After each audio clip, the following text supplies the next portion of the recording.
Début des consultations du chef de l'État en vue du dialogue politique à venir. Roch Marc Christian Kaboré s'est entretenu ce 4 avril avec l'opposition politique, puis avec la majorité présidentielle. Les détails de ce qu'ils se sont dit dans ce journal.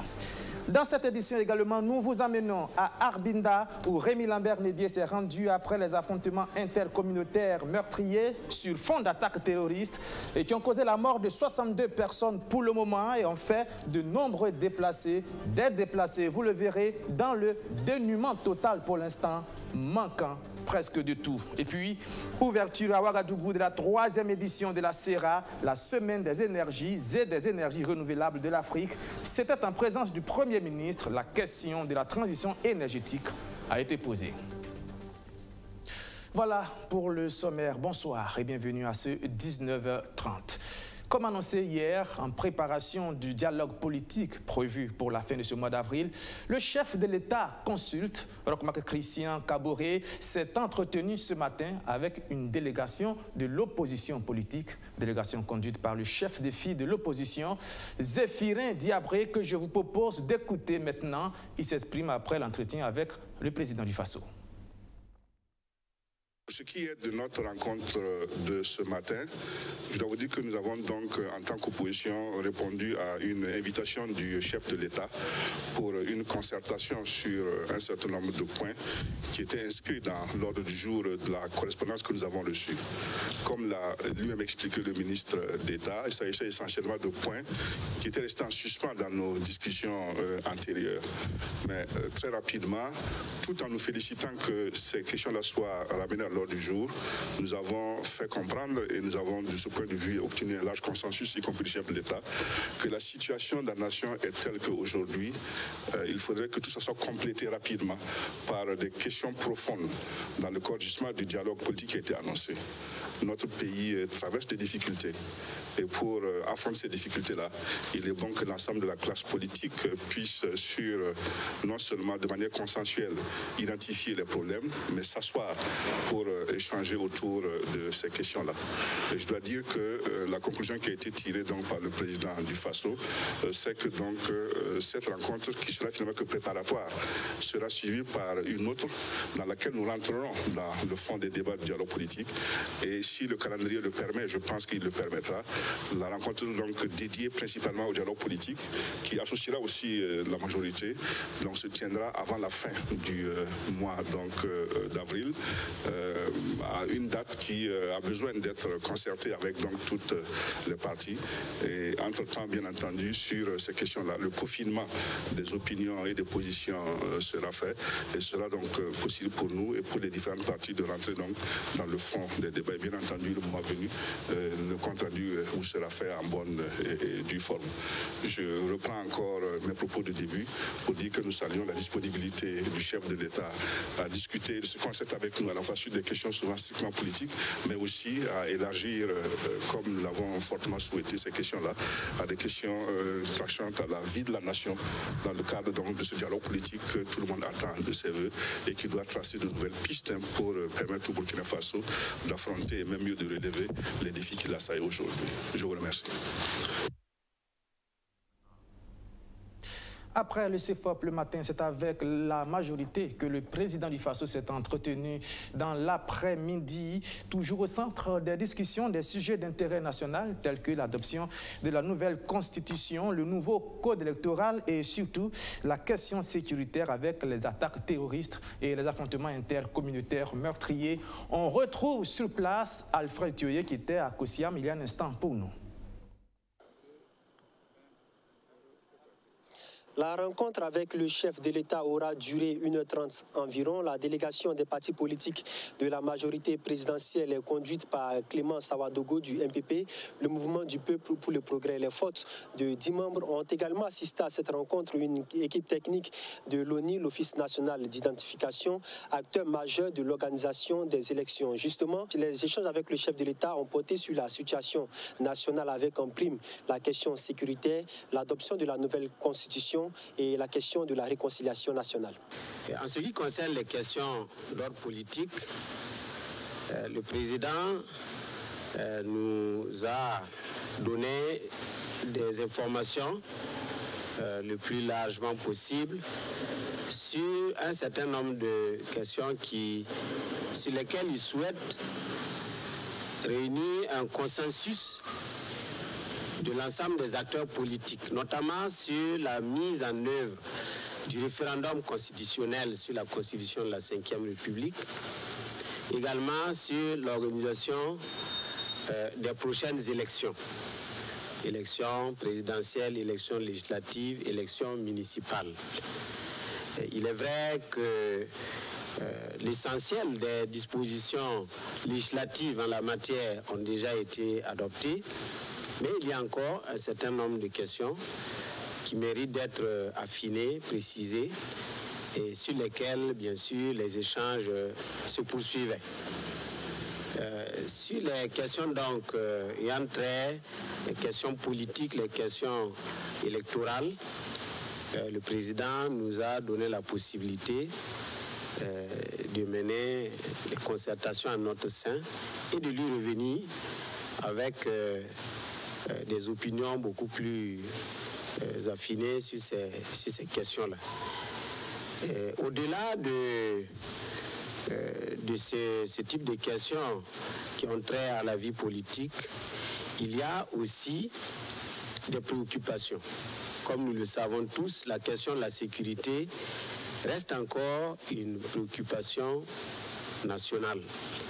Et c'est d'ailleurs l'occasion pour nous, en tant que parti de la majorité présidentielle, d'exprimer notre sincère compassion à toutes ces familles qui ont perdu leurs membres à Arbinda, à Zouaga et éventuellement dans d'autres localités. Comme nous le savons, ce défi sécuritaire, il est un défi qui nous frappe au plus haut point.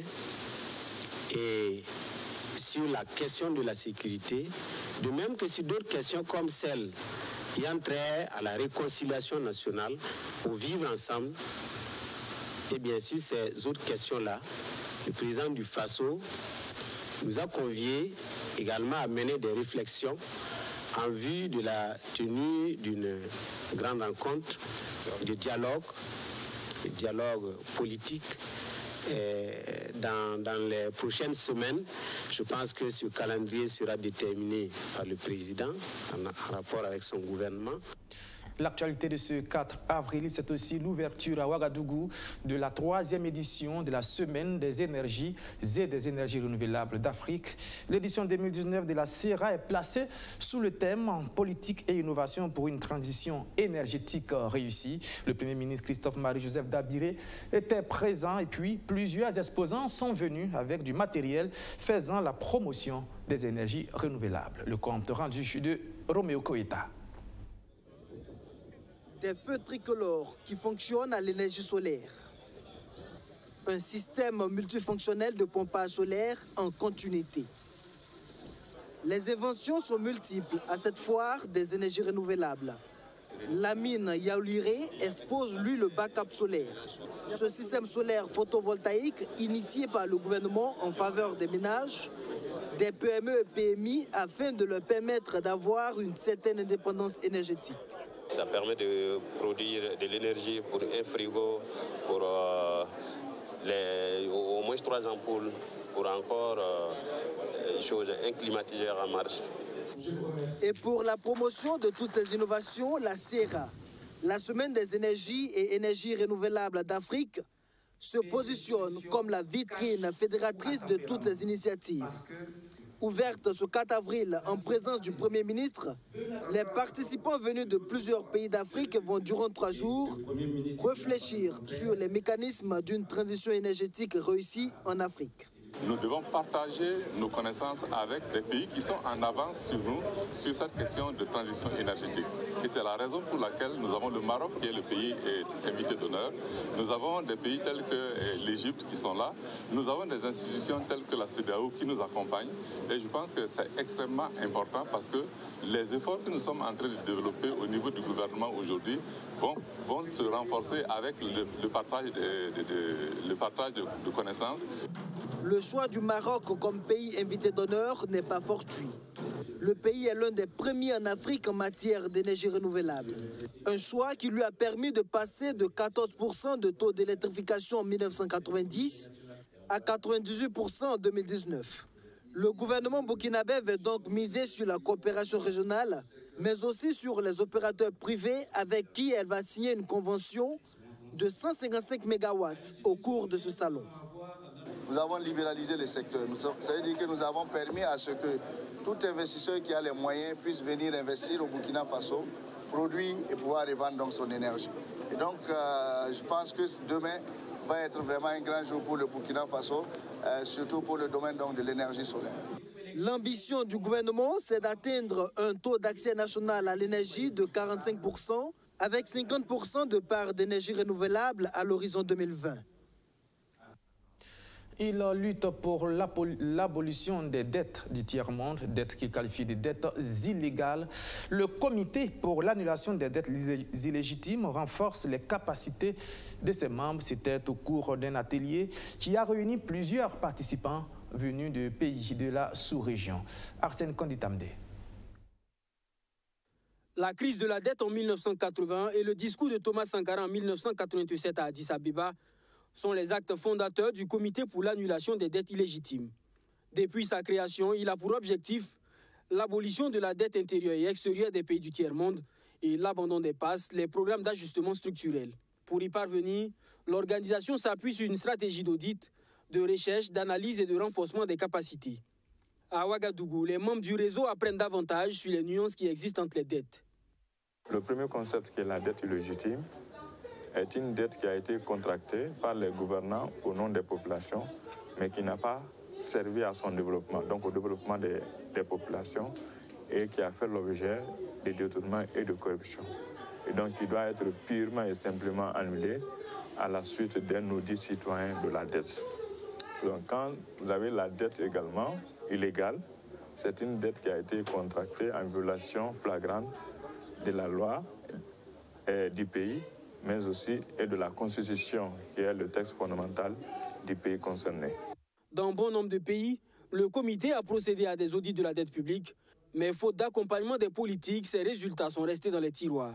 Pour le Burkina Faso, le comité veut compter sur les pouvoirs publics. Il faut obligatoirement l'accompagnement des politiques. Nous avons audité la dette du Mali portant sur la période de 1992 à 2002, mais les résultats de l'audit n'ont pas été exploités. Parce que tout simplement, il n'y a pas eu d'accompagnement politique. C'est comment on peut se mettre en route aujourd'hui l'audit citoyen de la dette Burkina Faso pour annuler ces parties illégitimes, ces parties illégales, ces parties odieuses et de les investir dans les secteurs sociaux de base. Ce réseau regroupe 26 pays de 4 continents, l'Afrique, l'Europe, l'Asie et l'Amérique latine. En Afrique, seulement 16 pays en font partie. Les flux illicites qui quittent le continent africain chaque année sont estimés à environ 50 milliards de dollars. Le comité pour l'annulation des dettes illégitimes espère parvenir à les réduire considérablement grâce à la mobilisation de tous les acteurs. Et nous prenons la direction de la ville de Sia où se déroule la FIBO, la foire internationale de Bobo qui s'est ouverte ce week-end. Elle est à sa 7e édition. Une édition avec pour objectif de mettre les industries agroalimentaires, les PME, PMI et les micro-entreprises en connexion les unes avec les autres. Surtout Justin Dabiri. C'est parti pour la 7e édition de la foire internationale de Bobo-Dioulasso du 30 au 6 avril 2019. Placée sous le thème « Synergie d'action pour l'émergence d'une industrie dynamique et prospère », cette foire est une occasion de mettre en corrélation les différentes industries agroalimentaires et assurer leur émergence. C'est notre objectif principal, la promotion des produits agroalimentaires et des technologies de transformation. Ce n'est pas cette année seulement. Cependant, nous ne sommes pas encore arrivés tout à fait à nos objectifs parce qu'on voudrait arriver à spécialiser cette foire pour que si vous veniez, vous ne trouviez que de l'agroalimentaire. Mais maintenant, vous voyez qu'il y a de l'artisanat aussi. Mais nous travaillons de concert avec l'artisanat parce que l'artisanat, par exemple, peut produire des technologies qui permettent de promouvoir les produits agroalimentaires. Alors vous avez les industries aussi, vous savez qu'elles sont un peu en panne dans notre pays, particulièrement à Bobo-Dioulasso. Pour cette 7e édition, plusieurs innovations sont prévues dans l'agenda du comité d'organisation. Et il s'agit en haut de l'ouverture des journées portes ouvertes et des visites d'usines. Il y aura des... Enfin, bon, si on peut dire des innovations en ce sens que nous avons prévu des journées portes ouvertes, nous avons prévu des visites dans les usines, nous avons prévu également, il y aura une rencontre d'échange entre acteurs pour prévoir la mise en place du réseau des acteurs professionnels pour la gestion et l'exploitation de la foire internationale de Bobo-Dioulasso. Il y a eu également un atelier de formation déjà sur les normes internationales de qualité de produits agroalimentaires avec l'ISO 22000. Stéphane Sanou, secrétaire général du gouvernement, rassure les promoteurs de la FIBO de l'accompagnement du gouvernement dans la promotion des industries agroalimentaires. Les recommandations qui seront retenues à la fin de la foire constitueront une boussole pour le gouvernement. À l'issue de certains travaux qui seront menés, et nous-mêmes, le gouvernement donc participera à partir d'un certain nombre d'experts et vont contribuer. Et puis ce qui sera donc arrêté sera une sorte de boussole pour le gouvernement, parce qu'en réalité, nous ne sommes pas sur le terrain. C'est les acteurs eux-mêmes qui vont sortir ce qu'ils ont comme préoccupation profonde et puis feront des recommandations à même donc de booster, si vous voulez, cette activité agroalimentaire. La commune de Bobo-Dioulasso a signé une convention de 20 millions de francs CFA avec la FIBO en vue de sa contribution à la promotion des industries agroalimentaires. La Côte d'Ivoire est le pays invité à cette 7e édition de la FIBO. Elle a été représentée par la commune de Boaké. Après la cérémonie d'ouverture, les autorités ont procédé à la visite des stands. Nous vous emmenons maintenant à Arbinda. Nous sommes dans la province du Soum, frontière avec le Mali. Arbinda, où le flux des déplacés ne cesse d'augmenter depuis que dans la nuit du 31 mars au 1er avril, le chef d'une localité environnante et plusieurs membres de sa famille ont été tués, provoquant des affrontements intercommunautaires meurtriers. On dénombre 62 morts. Eh bien, pour savoir ce qui s'est réellement passé, avec des témoignages de victimes à l'appui, une de nos équipes s'est rendue sur place à Arbinda. Arbinda plongé entre peur et espoir. C'est un reportage signé Rémi Lambert-Nébier. Arbinda, localité située dans la province du Soum, dans le Sahel burkinabé, et à environ 150 km de la frontière avec le Mali. Depuis le 2 avril, des villages environnants sont devenus invivables pour certaines communautés. Ce lieu sud de la localité, la ville d'Arbinda, transformée elle aussi en un cul-de-sac. Les sorties ouest de la ville, en partance pour Tongomaël, Kibo et environnants, sont assiégées par des individus armés. Mais les déplacés, eux, ne cessent d'affluer dans la ville. Si nous sommes venus nous réfugier ici, c'est à cause de la présence des forces de sécurité. Comme dans notre village, il n'y a plus aucun détachement, ils l'ont assiégé. Et je vous assure que c'est parce qu'il y a les FDS ici à Arbinda, sinon de nos jours, la ville n'existerait plus. L'insécurité est ambiante dans la zone depuis plusieurs mois. Mais la situation s'est dégradée ces derniers jours avec l'assassinat du cheikh de Amkan, de son fils aîné et de son neveu le dimanche 31 mars dernier. L'une des veuves du cheikh témoigne. Ils étaient très nombreux et ils ont encerclé la cour avec des armes. Puis ils se sont mis à la recherche du cheikh. Ils ont trouvé une de nos coépouses qu'ils ont battue jusqu'à ce qu'elle perde connaissance, afin qu'elle montre là où dort le cheikh. N'ayant pas pu, ils ont attrapé un enfant de 5 ans qu'ils ont battu sévèrement. Il a fini par indiquer la chambre du cheikh et c'est là qu'ils ont défoncé la porte et le criblé de balles. Ce sont les tirs de sommation des FTS depuis Arbinda qui les ont dissuadés, sinon ils allaient exterminer toute la cour. Dès les premières minutes, on m'a appelé et je me suis rendu au camp rapidement. Leur chef a accepté de positionner l'artillerie lourde en direction de Amkan, qui se trouve à 6 km d'ici. Les tirs de sommation étaient intenses, qu'ils ont pris peur et sont partis. Les partisans du cheikh Issouf Werem, issus de la communauté Foulsé, affirment avoir mené des représailles contre la communauté Peul. À l'enterrement du chef, les Peuls ont envoyé 2 représentants assister à l'inhumation. Nous leur avons demandé de quitter les lieux parce que ce sont eux qui ont hébergé les assassins du chef. Ils ont refusé, donc après l'enterrement, nous les avons exécutés. Mais pourquoi avez-vous pensé forcément que ce sont eux? Il n'y a pas de doute. Lors de l'attaque de la cour du chef, il s'appelait et on a reconnu les noms. D'ailleurs, on se connaît tous dans ce village. En plus, après avoir tué le chef, son bourreau a utilisé le portable du chef pour m'informer que j'étais le prochain sur la liste. Représailles pour représailles, le bilan pour l'heure fait état de 62 morts, dont 32 du fait des actes terroristes, selon le ministre en charge de l'administration territoriale. Des individus armés tenteraient effectivement de profiter de ce conflit intercommunautaire. Un affrontement entre les terroristes avec les FDS aurait eu lieu le 2 avril à Gengota, à 18 km d'Arbinda.